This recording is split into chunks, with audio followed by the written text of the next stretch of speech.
குரு பெயர்ச்சி 2024 மேஷ ராசிக்கு என்ன மாதிரி பலன் அப்படிங்கிறது நம்ம தெளிவா இந்த பதிவுல பார்க்கலாம்.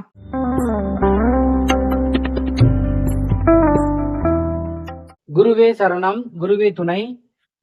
குரு பெயர்ச்சி 2024 மேஷ ராசிக்கு என்ன மாதிரி பலன் அப்படிங்கிறது நம்ம தெளிவா இந்த பதிவுல பார்க்கலாம். நம்ம ஒவ்வொரு ராசிக்கும் தெளிவா எல்லாருக்கும் புரியும்படியா எளிமையா சொல்லிட்டு இருக்கோம். இந்த சேனல் நீங்க முதன்முறையா பாக்குறீங்க அப்படின்னா சப்போர்ட் பண்ணிக்கோங்க.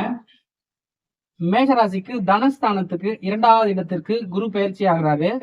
இது ரொம்ப பாசிட்டிவானது. மேஷராசிக்கார அன்பர்களுக்கு நேர்மறையான பலன் அதிகமா தனஸ்தானத்துல குரு இருக்கும் பொழுது நல்ல அதிகப்படியான இது குடும்பஸ்தானம், தனஸ்தானம், வாக்குஸ்தானம் அப்படின்னு சொல்லக்கூடிய இடம்.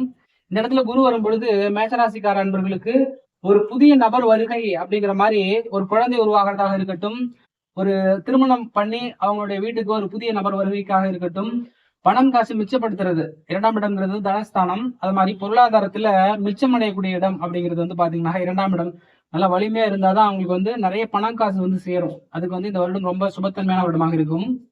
உங்களோட ராசிக்கு குருவினுடைய பார்வை எந்தெந்த வீட்டுக்கு விழுது, எத்தனாவது வீடாக வருது, அதனுடைய பலனும் இந்த ராசிக்காரங்க அனுபவிப்பாங்க. இப்ப அந்த வகையில தனகுரு இதுதான் நடக்கும் அப்படின்னு போட்டிருக்குமா? தனகுரு ஒண்ணு தனஸ்தானத்துல குரு அமர்ந்திருக்கிறாரு. அதுவே உங்களுக்கு பெரிய யோகம். அது இல்லாம இப்ப 6வது இடத்துக்கு குருவோட பார்வை கிடைக்குது அப்படின்னா 6ங்கிறது கடன் வாங்கக்கூடிய இடம் அப்படிங்கறத வச்சுக்கலாம். இன்னொன்னு பாத்தீங்கன்னா வேலை சம்பந்தப்பட்ட இடம் சொல்லலாம். எதிரிகள் இருக்கக்கூடிய இடம், நோய் சம்பந்தப்பட்ட இடம். இதெல்லாம் பாத்தீங்கன்னா நோயிலிருந்து விடுபடக்கூடியது, கடனிலிருந்து விடுபடக்கூடியது, வேலையில திருப்தி கிடைக்கக்கூடியது, எதிரிகளிடமிருந்து ஒரு நல்ல ஒரு வாழ்ந்து காட்டக்கூடிய அமைப்பு அப்படிங்கிறது இது. குறிப்பா மேஷராசிக்காரங்களுக்கு இப்ப மார்ச் மாசத்துல இருந்து அதுக்கான பலன் ஆரம்பிச்சிருச்சுன்னு நான் சொல்லுவேன். ஏன்னா எப்ப குரு இங்க நகர போகிறாரோ இந்த பலன் அவர் கொடுத்துட்டு இருப்பாரு. ஒரு மாசத்துக்கு முன்னாடி கொடுக்க ஆரம்பிச்சிருவாரு.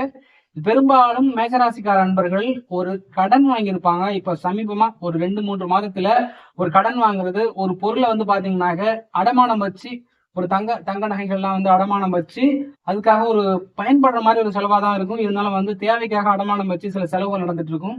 அந்த செலவு எல்லாமே ஒரு சுப செலவாக அமையும் அப்படிங்கறத நம்ம உறுதியா சொல்ல முடியும்.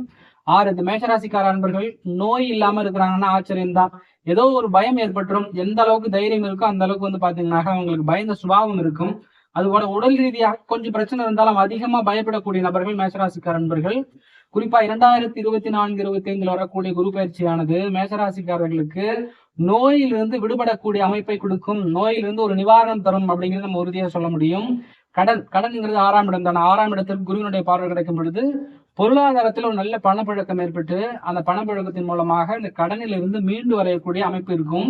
கடன் ஏற்படும். அந்த கடன் ஒரு சுப பலனுக்கான கடனாக இருக்கும். ஒரு பெரிய சுபகாரியங்கள் நடப்பதற்கான ஒரு கடனாக இருக்கும். ஒரு கடன் அடைவதற்காக நீங்க வேலையில அதிகப்படியான கவனம் செலுத்துவீங்க அப்படிங்கிற மாதிரி பலன் உங்களுடைய ராசிக்கு 6வது இடத்திற்கு குருவினுடைய பார்வை கிடைக்கும் பொழுது. சரி, உங்களோட ராசிக்கு 8வது இடமான விருச்சிக ராசிக்கு பார்வை கிடைக்குது. இதுக்கு என்ன பலன் அப்படின்னா, குரு 8வது இடத்துக்கு பார்வை கொடுக்கிறது ராசிக்கு ஆயுள் சம்பந்தப்பட்ட விஷயங்கள்ல பாத்தீங்கன்னா நல்ல ஒரு சுபபலன் கொடுப்பாரு. இந்த பயம் பதட்டத்திலிருந்து ஒரு விமோசனம் கொடுப்பாரு. அதிர்ஷ்டம் தரக்கூடிய இடம் 8வது இடம், மாற்றம் தரக்கூடிய இடம் 8வது இடம். மறைமுகமாக இருந்த நிறைய பிரச்சனைகள் வெளிச்சத்துக்கு பாத்தீங்கன்னா அதுல விமோசனம் கிடைக்கும். உங்களுக்குள்ளே புதைச்சி வச்சுக்கிட்டு இருந்த நிறைய விஷயங்களுக்கு ஒரு லைட் போட்டு விட்ட மாதிரி வெளிச்சம் கிடைக்கும் அப்படிங்கிறது 8வது இடத்துக்கு உள்ள பலன்.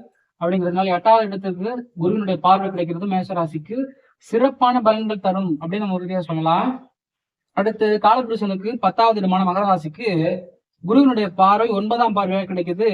உங்களுடைய ராசிக்கு பாத்தீங்கன்னா 10வது இடத்துக்கு குருவினுடைய பார்வை கிடைக்குது. 10ங்கிறது தொழில் ஸ்தானம். 10ங்கிறது என்னன்னா வெற்றி ஸ்தானம். நம்ம ஒரு விஷயம் எடுத்து பண்ணி அந்த இடத்துல பாத்தீங்கன்னா அந்த விஷயத்துல நம்ம சக்சஸ் பண்ணக்கூடிய வருடமாக இந்த 2024-25 மேஷராசிக்கார நண்பர்களுக்கு அதிகப்படியான பலன் இருக்கிறது அப்படின்னு நம்ம கட்டாயமா சொல்ல முடியும். குறிப்பாக 10ஆம் இடம் வலுத்து இருக்கக்கூடிய பெரும்பாலான நபர்கள் தொழில் மூலமாக முன்னேற்றம் அடையக்கூடியது. மாணவர்களுக்கு எல்லாத்துக்குமே பாத்தீங்கன்னா ஒரு தேர்வில் வெற்றி அடையக்கூடிய அமைப்பு. சிறு குழந்தைகளுக்கு எல்லாம் பாத்தீங்கன்னா நல்ல ஒரு வளர்ச்சி கிடைக்கக்கூடிய அமைப்பு. போதுமான அளவுக்கு பாத்தீங்கன்னா நிறைய பொருளாதாரம் இயங்கக்கூடிய வருடமாக இந்த 2024-25 அமையும்.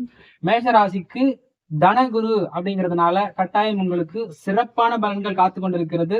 உடல் ரீதியாக உபாதைகள் வந்தாலும் அந்த உபாதைகள் எல்லாம் சரி செஞ்சுக்கும்படியா தான் இருக்கும். பயத்தை வந்து நீங்க தவிர்த்துக்கிறது நல்லது அப்படின்னு சொல்லி நம்ம அந்த பதிவு நிறைவு பண்றோம். மேலும் ஒரு ராசி பலனை நம்ம சந்திப்போம். நன்றி. வாழ்க வளமுடன்.